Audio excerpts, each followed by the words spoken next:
Abra sua Bíblia aí no Evangelho de João. O Evangelho de Jesus, segundo escreveu o apóstolo, discípulo João, no capítulo 20. E nós vamos ler do versículo 24 até o 31. Nós vamos ler o capítulo 20 de João, o versículo 24 ao 31. Diz assim: Tomé, um dos 12, chamado Dídimo. E só para os irmãos entender, Tomé ou Dídimo são idiomas diferentes, mas tem o mesmo significado, significa gêmeos.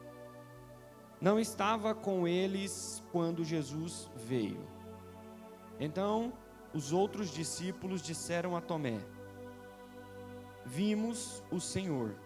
Mas ele respondeu: Se eu não vir o sinal dos pregos nas mãos dele, ali não puser o dedo, e não puser a mão no lado dele, de modo nenhum acreditarei.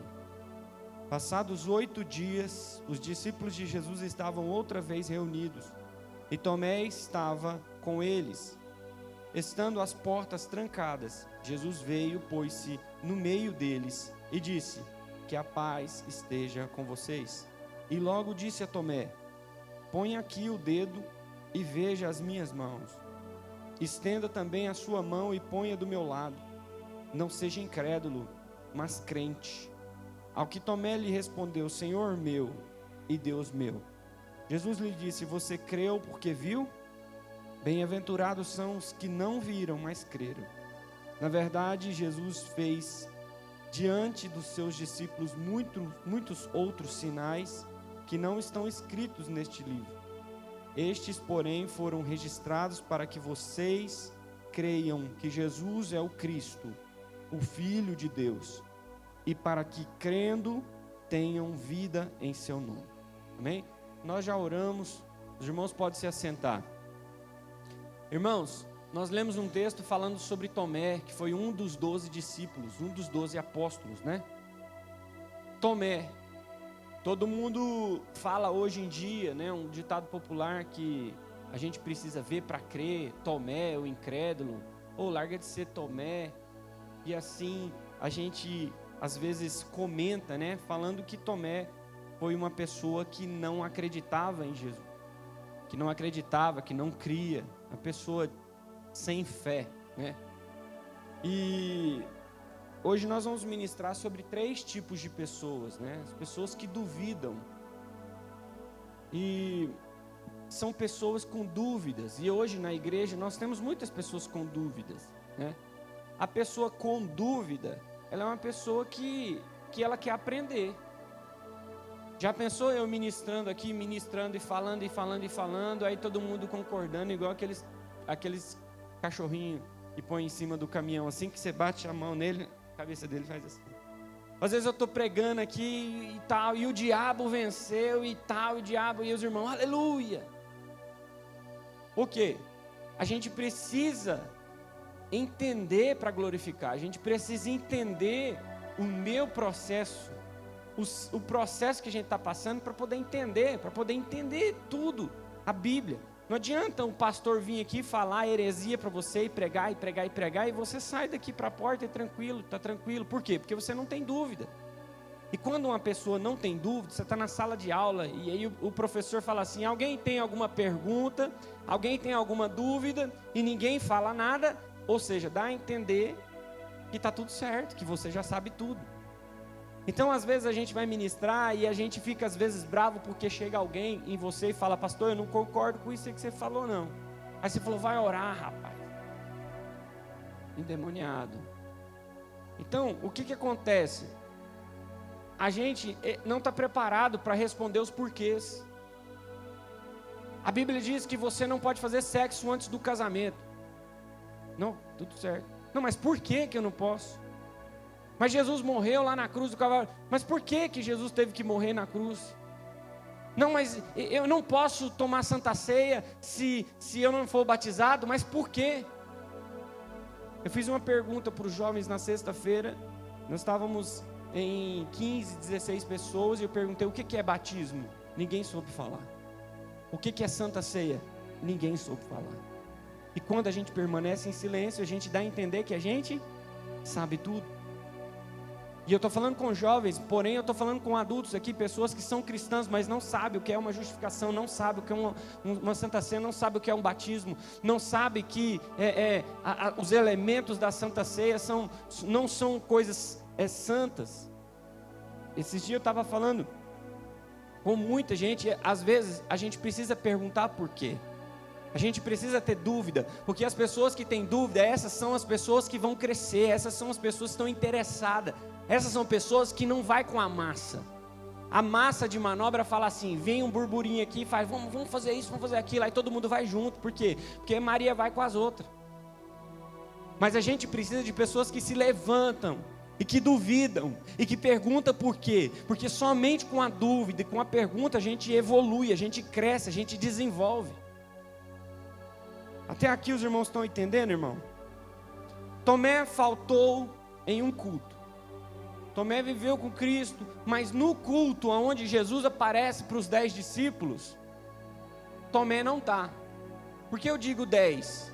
Com Tomé seria 11, porque Judas já havia se suicidado.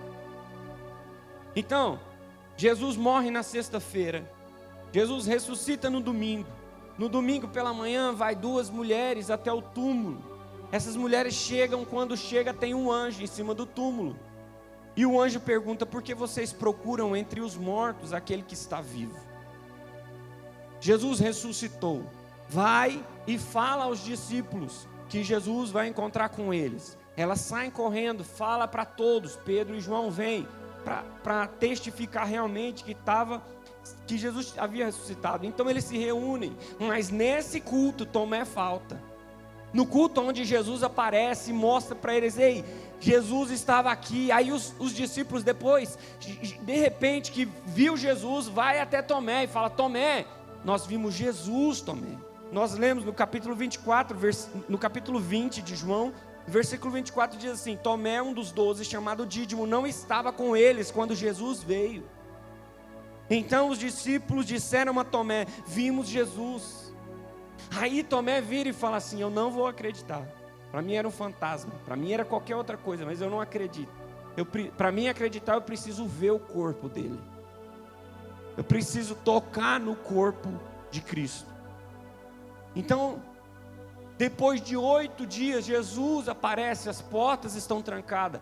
Quem está escrevendo está falando, a porta está trancada, mas Jesus aparece no meio. Alguém falou para Jesus que Tomé desacreditou. Ninguém falou Tomé. Aí falou assim, Tomé desacredita, vem alguém dos discípulos e vai até Jesus. Ô Jesus, Tomé desacreditou.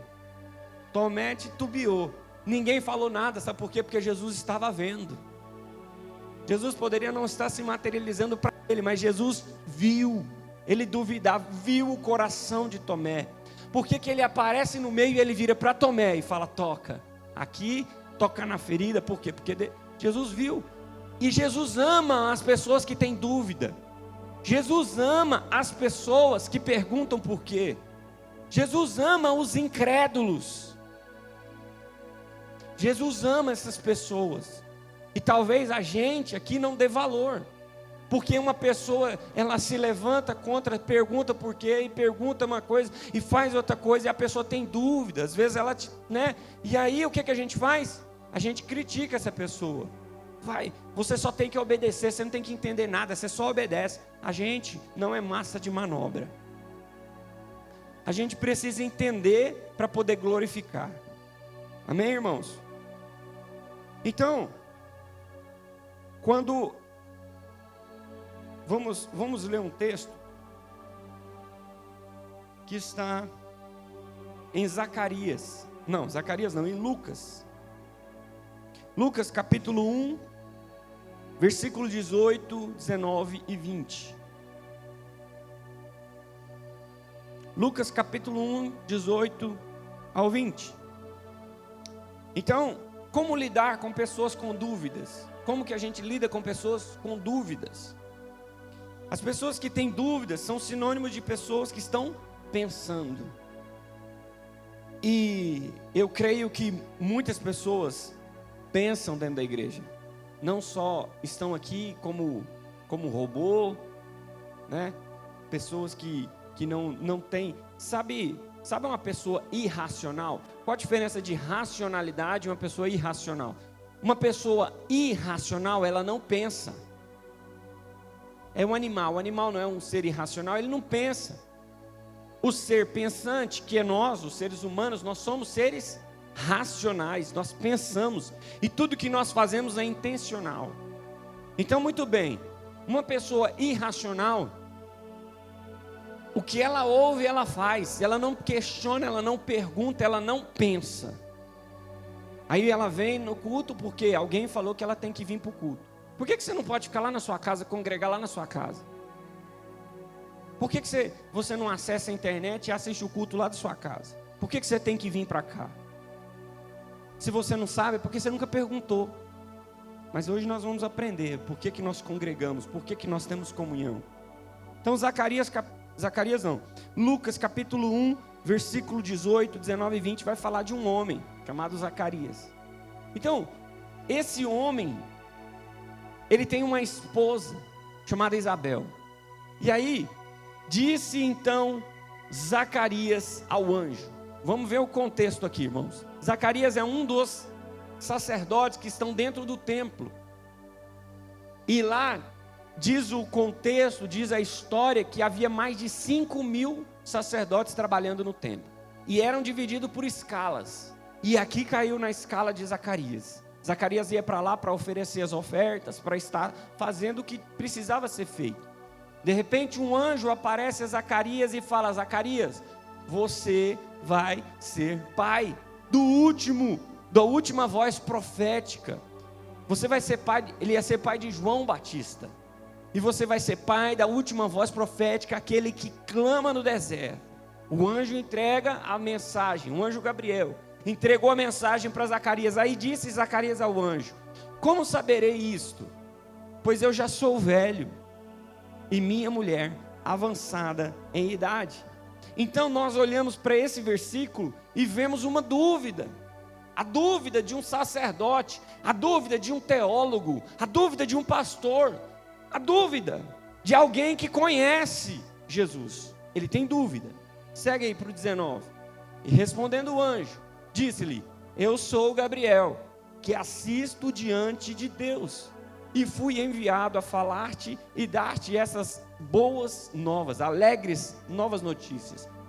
E eis que ficarás mudo e não poderás falar até o dia em que estas coisas aconteçam, em que você ganhe seu filho, porquanto não creste nas minhas palavras, que a seu tempo se hão de cumprir. Então, irmãos, existem pessoas que têm dúvidas. Zacarias teve dúvida, mas Zacarias é alguém que conhece. Sabe o que Zacarias está duvidando aqui? Zacarias está duvidando do poder de Deus. Zacarias está duvidando das manifestações de poder de Deus. Ele está falando assim: eu sei, eu conheço, mas a minha dúvida é que você não pode fazer um milagre. A minha dúvida é que você não pode fazer porque eu sou velho, a minha esposa é velha. Como que nós vamos ter um filho? Então, a dúvida dele é uma dúvida de quê? Do poder de Deus. Ele está duvidando da grandeza de Deus e do poder, da manifestação de Deus. Existem o primeiro tipo de pessoa que duvida. Duvida do quê? Do poder de Deus. Aí quando nós olhamos, o que o anjo faz diante da dúvida de Zacarias? Manifestação de poder. O que o anjo fez? O anjo falou: então, você está duvidando? Então, eu preciso manifestar poder para você crer. Então, Zacarias, de repente ele está perguntando para o anjo: então agora você vai ficar mudo, porque Deus fala assim: você está duvidando do poder que eu posso fazer, o que eu não posso, então você vai ficar mudo. De repente ele está falando e não consegue mais falar. Se você ler o contexto, depois você seguir lendo, você vai ver que ele demorou para chegar ao povo. O povo ficou perplexo. Por que ele está demorando? Por que ele está demorando para oferecer as nossas ofertas? Por que ele está demorando? Quando ele chega, ele está mudo. E as pessoas viram que ele tinha tido uma visão, um encontro com Deus. Então, quando nós temos dúvida do poder de Deus, Deus se manifesta com poder. Existem pessoas que vão entrar aqui nesta igreja, nesse templo, nesse culto de hoje, nessa reunião de hoje, que duvidam do poder de Deus, que duvidam que Deus é maior, que Deus é grande, a grandeza de Deus, que Deus pode fazer ou não pode fazer. Então Ele vai manifestar poder, para que você, incrédulo, creia. Amém? Então eu preciso apresentar para os incrédulos que Deus continua fazendo milagres. Aí existe a igreja, irmão, uma igreja como essa hoje, que tem manifestação de poder, e a manifestação de poder ela precisa acontecer, porque tem pessoas que vão entrar atrás desses sinais, dessa movimentação. Vai vir uma pessoa dentro da igreja e ela vai acreditar, porque aqui tem milagre. Ela vai acreditar porque aqui Deus ainda cura as pessoas de câncer. Porque ele vai entrar aqui e vai perceber que casamentos são restaurados no altar, porque Deus ainda continua fazendo milagres, Deus ainda continua curando, Deus ainda continua libertando, Deus ainda continua salvando. Milagres precisam caminhar junto, porque testificam de Jesus. Existem pessoas que vão duvidar do quê? Da manifestação do poder, da grandeza de Deus. Você já duvidou da grandeza de Deus algum dia? Você duvidou? Não, eu tenho essa doença e Deus não pode me curar. É impossível Ele me curar. No seu coração, talvez você não externou isso com palavras, mas talvez você duvidou. Eu estou num momento difícil, num momento complicado da minha vida que nada resolve, nem Deus. Eu tenho certeza que cada um aqui já passou por um momento de dúvida do poder de Deus, porque Deus é capaz de fazer qualquer coisa. Deus é capaz de curar qualquer doença, Deus é capaz de ressuscitar mortos. Mas tem momentos que nós duvidamos, e eu sinto em te dizer que só a gente precisa ordenar pelo nome de Jesus em nossos cultos, que a doença vá embora, que o enfermo fique curado, que haja libertação no nome de Jesus. Ele deixou o nome dele, no nome dele há poder para curar, há poder para expulsar demônios, o nome de Jesus. Então, o que nós não podemos fazer é fazer propaganda disso. Venha, porque na quinta-feira o pastor orou, já curou 10, mas se você vir, Deus vai curar mais, não sei o que. Tudo linkado à propaganda, a fazer merchan sobre essas coisas. Ou às vezes o pastor, ele ora e no nome de Jesus, Jesus cura, mas está usando ele, e ele ensoberbece, e ele se incha. Ou a pessoa vem tendo fé em quem? No pastor, tendo fé na mão do pastor, tendo fé no óleo da unção. Irmãos, quem vai te curar é Jesus Cristo de Nazaré.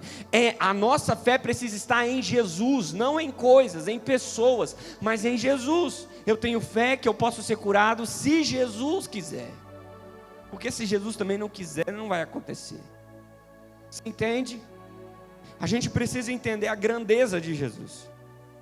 E por quê? Por exemplo, eu estudo filosofia, eu estudo Sócrates, estudo Platão, estudo a história, né? Estudo os que vieram, a história da igreja, eu estudo. A Bíblia a gente pode até estudar, mas Jesus a gente não estuda, irmão. Deus a gente não estuda. Sabe por quê? Porque uma pessoa morta você estuda, uma pessoa que está vivo você se relaciona. E relacionamento tem toque, relacionamento tem presença. Jesus aparece para Tomé, Jesus aparece no ambiente. Você está entendendo o que eu estou falando? Então é o seguinte, o que nós precisamos entender: pessoas, mortos, história nós estudamos, mas Jesus nos relacionamos. Nós precisamos voltar a se relacionar com o corpo de Cristo. Nós precisamos relacionar com o corpo de Cristo.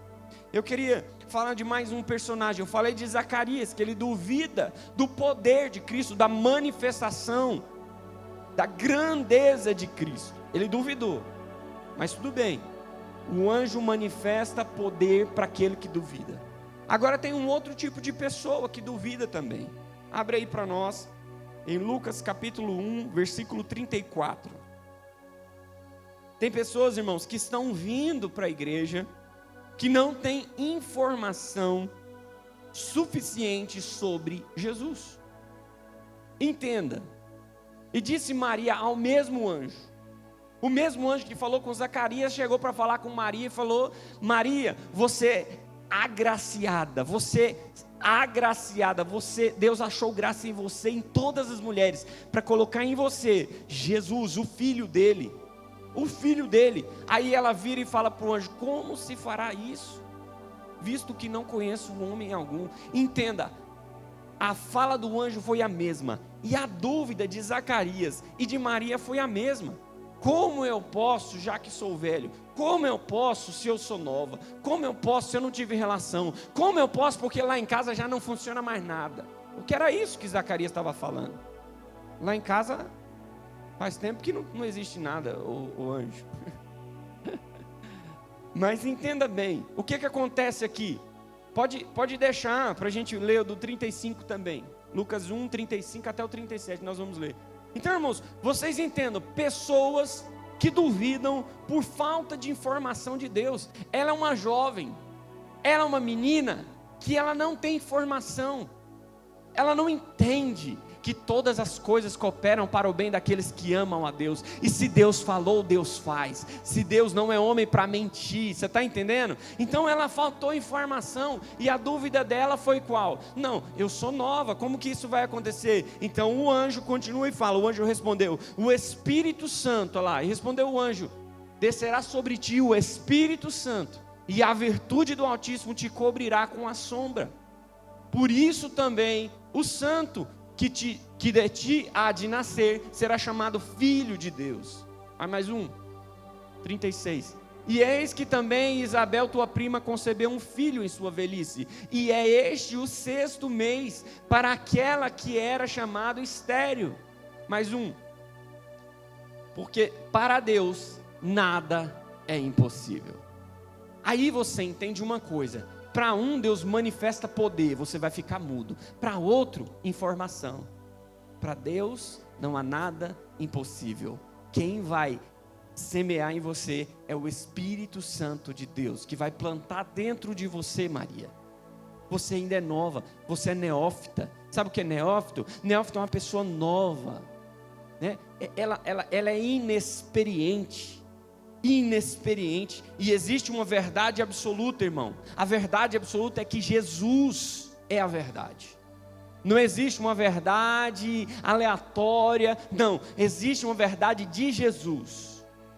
Existe essa verdade, e Jesus é a verdade. Ele fala, eu sou o caminho, a verdade e a vida.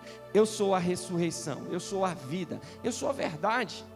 E a gente já ouviu a expressão assim, ouve o seu coração, segue o que o seu coração está mandando. Já ouvimos, não já?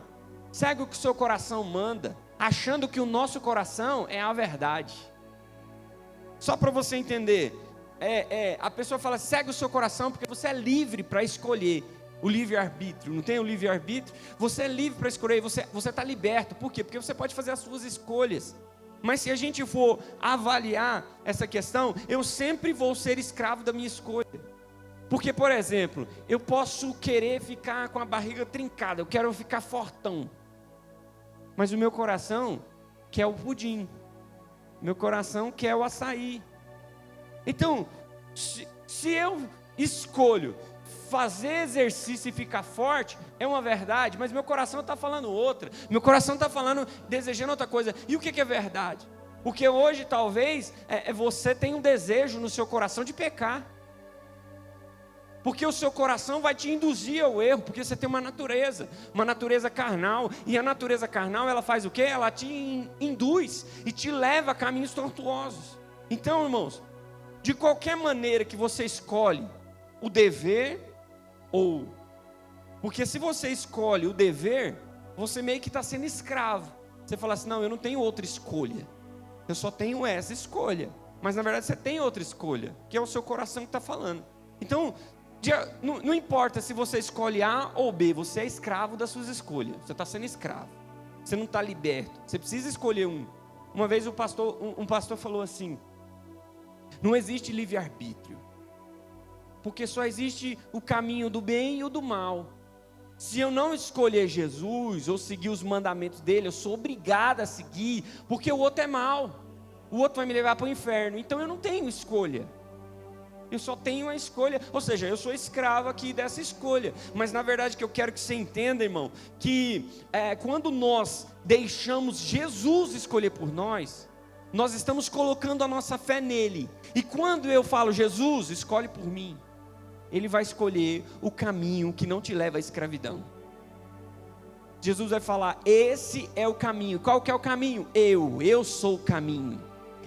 Então você vai seguir Jesus, e a escolha que Jesus impôs para você, essa é a verdade. Você já não é mais escravo de escolha, você só obedece a Jesus, você só segue Jesus, que é o cabeça. Então, para sermos livres, precisamos colocar a decisão de escolha nas mãos de Deus. O que Ele escolher para mim é o melhor. O que Jesus escolher para mim é bom o tempo todo, é bom, é a decisão correta. E Ele me ensina o caminho que me desvia das escolhas que me escravizam. Então, a gente precisa ter entendimento nas Escrituras, entendimento para você não glorificar aleatoriamente. Porque não, eu vou abrir a minha boca. Não, por que você glorifica? Porque Deus é bom. Por que eu dou glória? Porque Ele me deu vida. Por que eu engrandeço o nome do Senhor? Porque eu era escravo da morte, eu estava morto nos meus pecados, eu era escravo do diabo, mas porque Ele me salvou, eu glorifico. Mas porque Jesus morreu na cruz do Calvário, e eu vou participar do corpo e do sangue em memória. Memória de quê? Por que você está tomando? Por quê? Porque Jesus me deu uma oportunidade. O texto diz lá em 1 Coríntios, acho que capítulo 15, ele fala assim: vocês, examine-se o homem a si mesmo, e assim toma do corpo, come do corpo e do sangue de Cristo.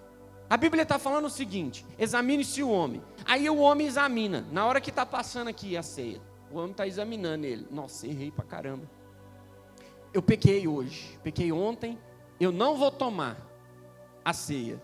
Aí você está examinando, e realmente você se achou em pecado. Aí a sua decisão não é se arrepender, parar de fazer, se reorganizar, pensar, peraí, eu me arrependo do que eu fiz, não vou fazer mais, Senhor me perdoa, porque a graça é isso. A graça é você entender que você não é santo. A graça é você entender que você é pecador, e sem a graça de Deus, sem o perdão de Deus, você não chega a lugar nenhum. Não é você examinar e falar, eu não pequei, você já pecou. É você examinar, pegar o corpo e o sangue de Cristo e falar assim: nossa, eu sou santão demais, olha como eu sou santo, nossa, eu sou bom demais, eu venho em todos os cultos, eu oro todos os dias, eu ajudo as pessoas. Mas você não peca então, em pensamento, seu coração, seus desejos. O problema é esse, irmão. Às vezes nós estamos aqui como seres irracionais, só fazendo porque a banda está tocando e você tem que estar junto. O trânsito está caminhando, e como o carro da frente foi para frente, você vai para frente também. Você não entende para onde você está indo, aonde você quer chegar. Por que você está aqui? Por que você está com o pão e o sangue na mão? Por quê? Aí você toma uma decisão: não vou ceiar, não vou participar. Por quê? Porque você dá mais valor no seu pecado do que Jesus perdoando o seu pecado. Você abstém do sacrifício de Jesus na cruz. Você fala: não, eu me abstenho desse sacrifício, eu vou continuar aqui, eu não vou cear, eu vou continuar no pecado, porque eu sou errado, eu vou continuar no pecado. Ou eu pequei e errei, eu olho para a cruz e falo: não, peraí, Jesus, o Senhor é mais importante do que o meu pecado de estimação. Então eu me arrependo hoje, peço perdão hoje, paro hoje, mudo a minha mente hoje. Eu entendi todo o processo, eu entendi o que é a Santa Ceia, eu entendi o que Jesus está falando em memória de mim. Fazer isso em memória de mim é olhar para a cruz e entender o sacrifício dele que te perdoa, mas você precisa aceitar o perdão. E aí você ora: Senhor, me perdoa. Mas o perdão, irmãos, precisa ser um arrependimento genuíno, precisa mudar a sua mente, precisa ter uma conversão. Porque se você falar me perdoa, e amanhã, na segunda-feira, continuar no mesmo processo, no mesmo erro, no mesmo pecado, aí não, meu, você está fazendo Jesus de palhaço. É como se a mulher a mulher chegasse lá, ia ser apedrejada. Jesus falou: não, só atira quem não tiver pecado. Ninguém atirou, ela vai e não peques mais. De repente ela aparece de novo, como adúltera, na frente de Jesus. A gente não pode brincar, irmão, com a Bíblia, brincar com Jesus, brincar de ser crente, vir para a igreja e não entender o que está acontecendo. A gente só está no meio da multidão. Porque se eu não for crente, se eu não congregar, eu não vou para o céu. Irmão, provavelmente se você não entender, você não vai para o céu. Amém? Então, primeiro eu entendo, depois eu adoro. Por quê? Porque eu entendo. Eu não sou massa de manobra, eu sou filho. E filho sabe o lugar que tem. Filho é colocado na mesa. Por que você está na mesa? Porque você é filho. Enquanto você não entender quem é você, o que Jesus fez na cruz do Calvário por você, você vai ser um ser irracional. O que é um ser irracional? Maria vai com as outras. Não pensa, não tem entendimento, não sabe o que nós estamos pregando aqui. O que eu estou pregando aqui? Você não sabe por quê? Porque você é dúbio. Você tem dois seres que você adora. Você precisa adorar só um Deus. E se você adora só um Deus, o que você está fazendo? Adorando outras coisas, adorando a imagem, adorando você mesmo, colocando as suas prioridades na frente da de Jesus, colocando o seu coração na frente dos pensamentos de Jesus. Você está trocando o cordeiro por qualquer coisa. Mas é isso. Não, é falta de entendimento. Se você entender a Bíblia, não tem como. Você vai olhar para Jesus. Ele é o caminho, Ele é a verdade absoluta. Só existe verdade nele, fora dele não há verdade. Você está entendendo o que eu estou falando? Então, em nossos templos, na nossa igreja, a gente tem miscigenação. Pessoas irracionais e pessoas racionais. A pessoa racional, ela entendeu o sacrifício de Jesus. Ela não é santa, não é melhor do que o outro. Sabe por quê? Eu pequei, você não pecou, o meu pecado está exposto, mas você não peca não. Você acha que o seu pecado é menor que o meu? Ou se você não tem pecado, você também tem pecado. E o seu pecado não é menor do que o meu. Os nossos pecados são iguais, mas Jesus já pagou na cruz. Jesus já te perdoou na cruz do Calvário. Pare de colocar as pessoas para fora. Tem tanta gente colocando gente para fora, sendo agente do diabo dentro da igreja. Agente do diabo. Fica olhando torto para as irmãs. Porque vai tomar meu marido. Que conversa fiada é essa, irmã? Você não confia no seu marido? Então larga, você fez a escolha errada. Você não precisa ter isso não, irmão. Aqui nós somos um corpo. Membro fora do corpo não é corpo. Você é um membro, você não é corpo de Cristo. Ninguém aqui é corpo de Cristo. Nós só somos corpo se os membros estiverem todos ajustados no lugar. Nós somos corpo. Cada um aqui é um membro. Cada um aqui é um membro.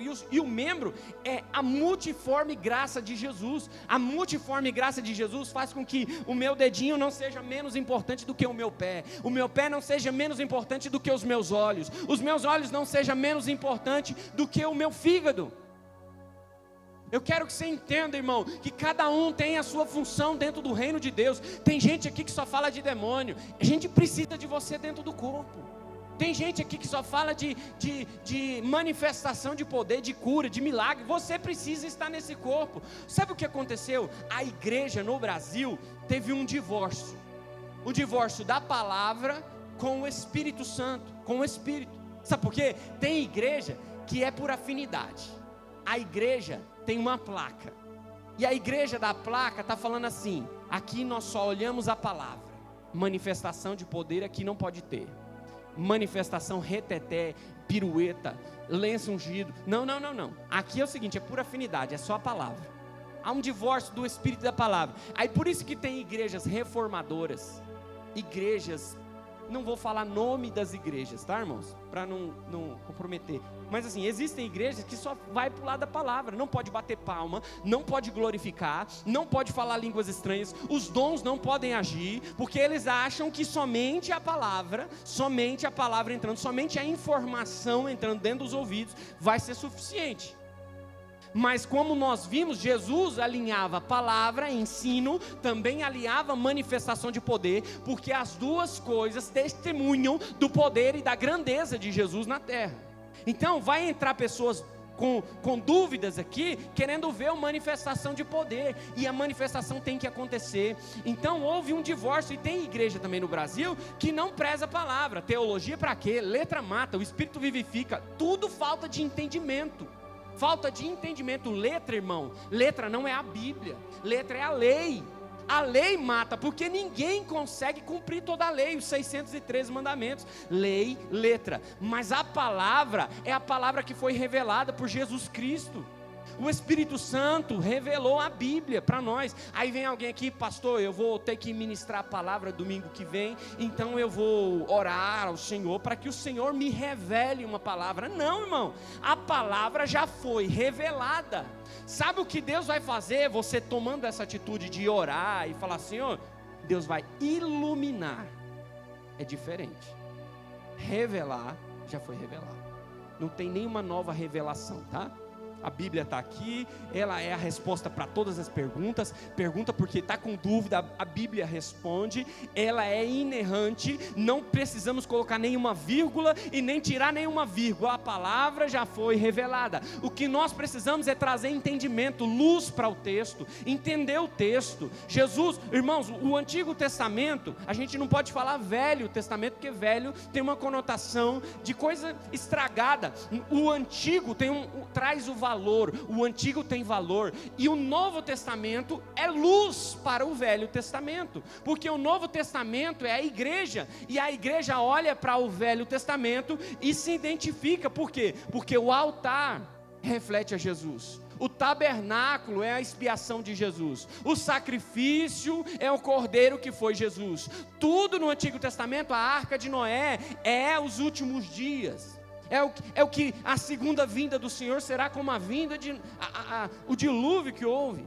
Então, tudo que está no Antigo Testamento, a gente não entende, não consegue entender. Mas a luz, o Novo Testamento vem e projeta uma luz no Velho, e a gente consegue entender. Então Deus vai iluminar o pregador no texto, e ele vai olhar para o texto, ele vai fazer uma exegese, ele vai fazer uma hermenêutica, ele vai interpretar o texto e trazer para a igreja. Iluminação, mas revelação já foi revelada.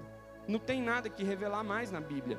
A Bíblia é a resposta de todas as suas perguntas. Está com dúvida? Não vai atrás de profeta não, vem para a Bíblia. Está com dúvida? Pergunta. Está com dúvida? Ei, eu só acredito vendo o corpo de Cristo. Tomé fez isso. Tomé falou, eu só vou acreditar agora, porque se eu ver o corpo de Cristo.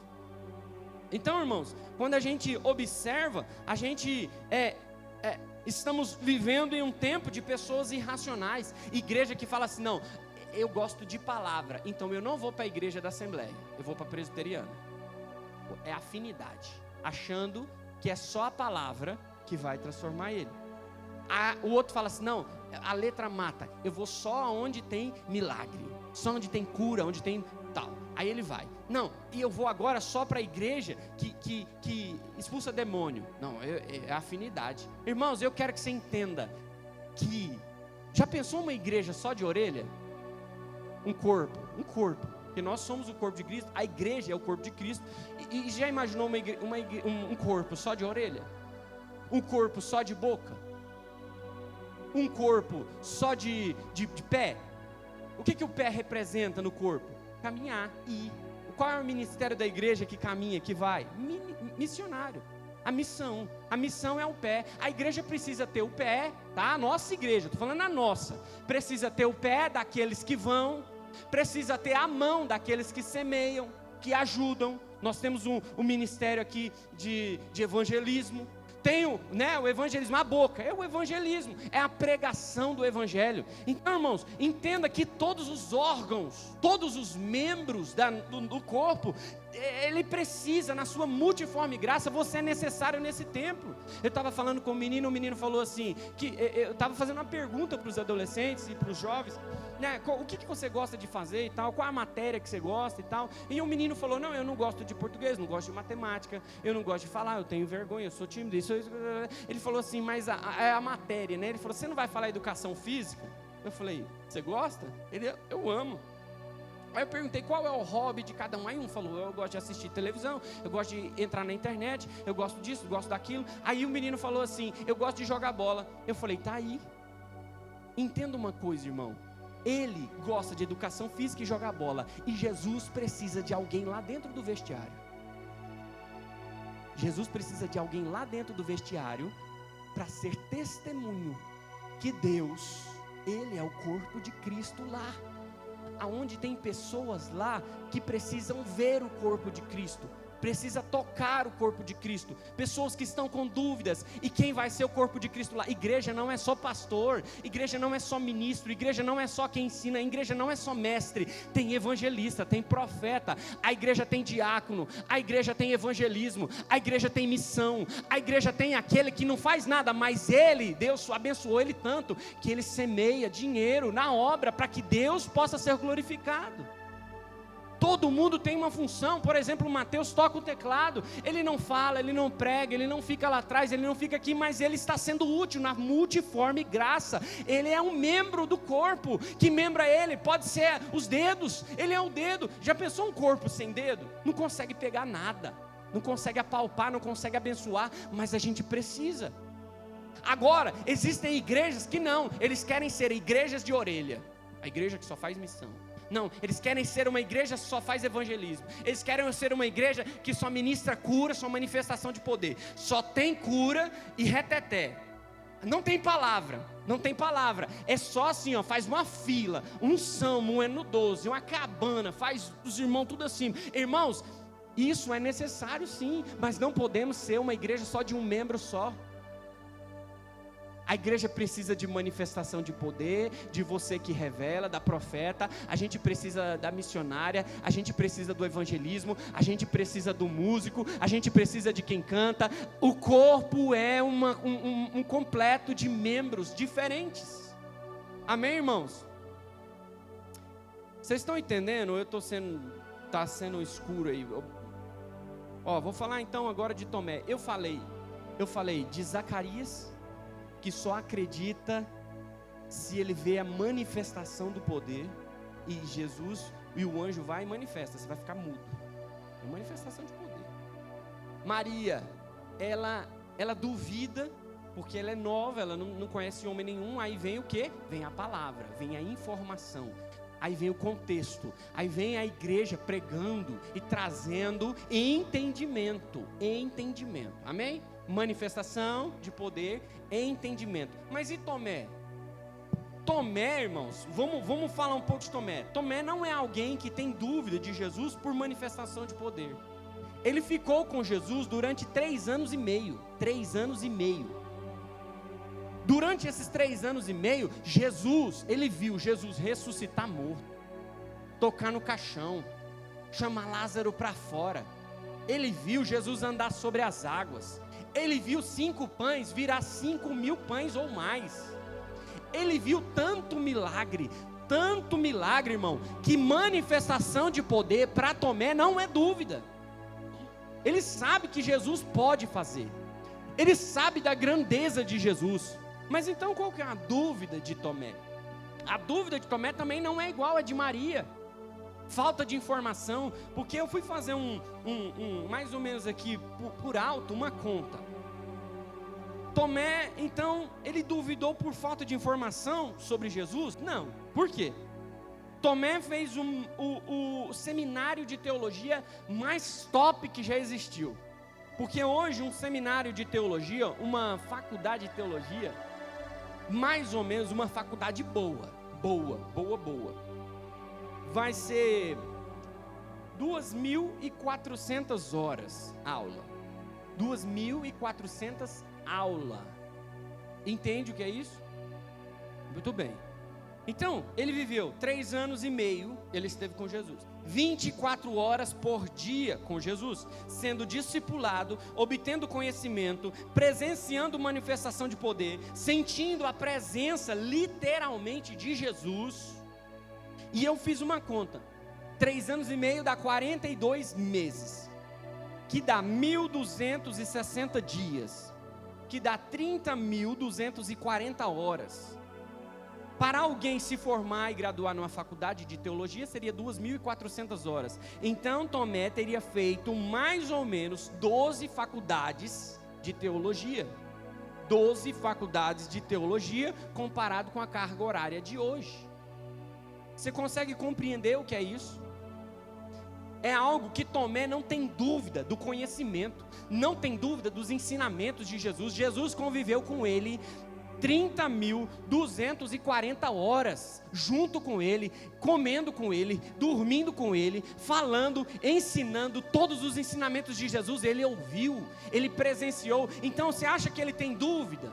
Você acha que Tomé tem dúvida quanto ao poder e a manifestação e informação, teologia de Cristo? Tem ou não? Não tem, irmão. Então, para comprovar isso, abre aí João capítulo 11, versículos 5 a 8. João capítulo 11, versículos 5 a 8. Diz assim o texto: ora, Jesus amava a Marta e a sua irmã e a Lázaro. Ouvindo, pois, que estava enfermo, ficou ainda 2 dias no lugar onde estava. 7. Depois disso, disse aos seus discípulos: vamos outra vez para a Judeia. Segura aí. Marta e Maria e Lázaro eram irmãos. Lázaro estava enfermo e foram mandar um mensageiro. Só que a caminhada é longa, a caminhada é demorada. Então, quando chega lá, dá a notícia para ele: ó, Lázaro está enfermo. Então, o que acontece? Ele ainda fica lá mais 2 dias. Mas agora ele fala: vamos voltar para a Judeia. Só que o que você não sabe é que ele tinha saído da Judeia. Vai para o versículo 8. Disseram-lhe os discípulos: Rabi, ainda agora os judeus procuravam apedrejar-te, e você vai voltar para lá? Vai para o versículo 16. Não coloca agora não, segura aí. Então o que acontece? Ele está voltando para um lugar onde as pessoas queriam matá-lo, por causa de um amigo, sim ou não? Ele está voltando, e ele fala, e os discípulos viram para ele: ei, Senhor, não pode voltar para lá, porque senão eles vão nos matar, Vai no 16, disse pois, quem falou? Tomé. Quem falou? Tomé, chamado Dídimo, aos codiscípulos: vamos nós também, para morrermos com ele. Esse aqui é alguém que duvida? Essa pessoa aqui é alguém que duvida? É alguém incrédulo? É um homem que viveu com Jesus, que aprendeu de Jesus, que entendeu manifestar de Jesus, o poder de Jesus. Essa pessoa é uma pessoa que está preparada para se entregar pela causa. Ele quer morrer pela causa. Sabe por quê, irmão? Pastor, mas por quê? Eu não estou entendendo. Por que então que ele duvidou? Lá no capítulo 20, a gente vai entender. Sabe de onde que vem essa dúvida? Não é da falta de manifestação de poder, não é da falta de conhecimento de Deus. Essa dúvida é de alguém que foi decepcionado no caminho. É alguém que frustrou no caminho. E você talvez conheça alguém que um dia sentou do seu lado aí com você. Alguém que sentou nessa igreja, nesse banco da frente, no último banco. Alguém que decepcionou com o corpo de Cristo. Porque quem é o corpo de Cristo? Eu e você somos o corpo de Cristo. E alguém se decepcionou. Sabe o que aconteceu, irmão? Sabe o que ele cria? Todos eles eram ensinados que Jesus viria para ser rei. Ele era a raiz de Jessé. Ele era o filho de Davi. Ele era o leão da tribo de Judá. Ele ia sentar no trono, ia reinar, e haveria paz nas nações. Ia tirar o jugo de Roma sobre Israel. Eles esperavam que Jesus fosse o rei. Mas quando ele vê Jesus se entregar, quando vem os soldados e Pedro corta a orelha do soldado, sabe o que acontece? Jesus, ao invés de fazer uma rebelião e ser rei e tomar o trono, sabe o que ele faz? Ele cola a orelha de Malco. E depois ele se entrega como cordeiro mudo. E Tomé está olhando isso e está falando: meu Deus, eu não esperava isso, eu me frustrei. No meio da caminhada pessoas vão se frustrar. No meio da caminhada irmãos nossos, Tomés, que estão aqui hoje, vão frustrar. Por quê? Porque o corpo de Cristo machucou eles. Ou talvez eles imaginavam que Jesus iria fazer de uma maneira e Jesus não fez da maneira que ele pensou. Tem pessoas que não vêm mais para a igreja. Por quê? Porque ele queria que Jesus curasse, Jesus não curou. Ele queria que Jesus mudasse, salvasse a família, o marido, alguém, e ele não fez. Talvez ele orou e falou: Senhor, não leve a minha mãe, não leve o meu ente querido, não leve a minha esposa, e Jesus levou. E ele se frustrou no meio do caminho. Muitos de nós estamos frustrados, irmãos. Talvez vocês estão aqui, talvez vocês não são o Tomé, porque vocês creem, vocês estão aqui, vocês não viram, mas creram, está aqui. Mas tem pessoas que você conhece, que um dia esteve aqui e não está mais. Um dia sentou aqui e não está mais. Um dia você visitou ele, cantou com ele, fez parte do mesmo grupo com ele, e agora ele estava desviado. Ele está desviado. E agora, irmão, eu vou acelerar aqui, porque já é 10 horas e 2 minutos. Mas o que eu quero dizer, irmão? Eu quero dizer que nós somos o corpo de Cristo. Quando Tomé fala: eu não acredito mais, se eu não ver o corpo. Se eu não ver o corpo, eu não acredito. Eu quero dizer para você, irmão, eu e você somos membros diferentes. Você pode ser a boca, eu posso ser o olho, o irmão pode ser o dedinho mindinho, mas todos têm o seu valor. A multiforme graça vai utilizar de você lá no seu trabalho, lá onde você for, porque tem Tomés por aí que precisam ver o corpo de Cristo. O Tomé não quer ver a boca, o Tomé não quer só palavra, o Tomé quer ver o corpo, uma comunhão, o corpo. Agora eu vou falar um negócio para você. Se pegar a minha unha do pé, o meu fio de cabelo, a minha célula, a minha bochecha, o meu fio da barba, sei lá, pegar qualquer material genético, a minha saliva, todas essas coisas que eu te falei, o que vai ter em comum entre elas? O DNA. Tem o DNA na unha, tem o DNA no cabelo, tem o DNA em todas as células do nosso corpo, tem o DNA. E que DNA é esse? É o DNA que fala quem você é. O DNA é o que fala: ei, esse DNA é da Sebastiana, esse DNA é do pastor Ciro. O DNA, irmãos, nosso, como um corpo de Cristo, como membro de Cristo, não importa se você é mão, se você é pé, se você é boca, nós precisamos ter o DNA de Cristo em nós. DNA é o que? O caráter de Cristo em nós. Não importa se você é músico ou se você é pastor, nós damos o mesmo testemunho, o mesmo fruto vai sair da minha vida e da dele. E qual é o fruto do Espírito? O fruto do Espírito são 9 características, é caráter. O DNA, ele desvendado, é 13 metros codificados. Eu quero dizer para você que o DNA do músico, o DNA do pastor, o DNA do diácono, do irmão que está lá mexendo no som, o DNA é o fruto do Espírito. O fruto do Espírito é o caráter, é a mansidão, é o amor, é a longanimidade. É isso que é o fruto do Espírito. Esse é o DNA que você tem que exalar lá na onde você está trabalhando, lá na onde você vai jogar bola. Ei, irmão, por que aqui você é santo e lá não é? Por que aqui você fecha sua boca, não glorifica, mas lá você xinga, faz o Zé Telo lá? Que DNA é esse? Que corpo é esse? Como que eu vou agir? Ah, mas a mão, ela tem vontade própria. A mão vai fazer as vontades dela.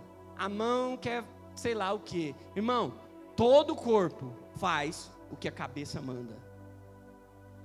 E quando nós lemos em Efésios capítulo 5, versículo 21 até o 33, diz assim: sujeitem-se uns aos outros por temor de Cristo. Eu e você não tem que sujeitar somente ao pastor, eu tenho que sujeitar ao corpo. Porque para mim caminhar, para mim dar o primeiro passo, o pé é a missão, o corpo precisa ajudar o pé a caminhar. Todos os membros, o equilíbrio, a gente precisa ter equilíbrio, irmão. E quando a igreja voltar à palavra e o Espírito Santo, vai ter ministração de entendimento, mas também vai ter manifestação de poder. E quando isso se juntar, o corpo vai conseguir chegar em lugares aonde Tomé está. Aí o Tomé vai olhar para o corpo. Quem é o corpo? Eu e você. O Tomé vai ver Jesus em mim e vai falar assim: ei, Tomé, toca em mim, não preciso tocar porque eu estou vendo. Ei, eu e e você não precisamos abrir a boca, nós só precisamos viver o que nós pregamos, nós só precisamos viver o que você está sendo alimentado aqui hoje. Lá na sua casa, as pessoas precisam enxergar o corpo de Cristo. Tomé viu o corpo de Cristo, viu ou não viu?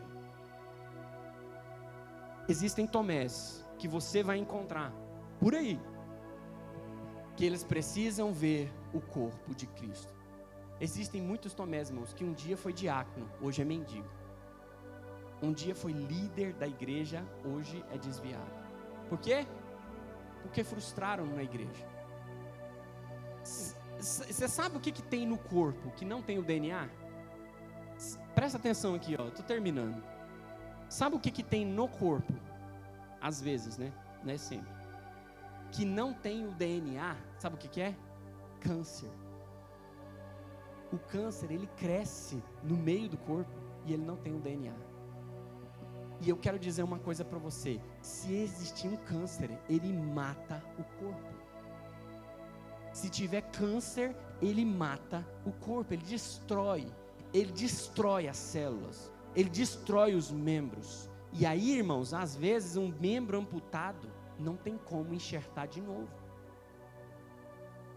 É sério o que eu estou falando, irmão, não tem tempo para dissecar isso aqui, mas se tiver um câncer, ele pode acabar com um membro da igreja.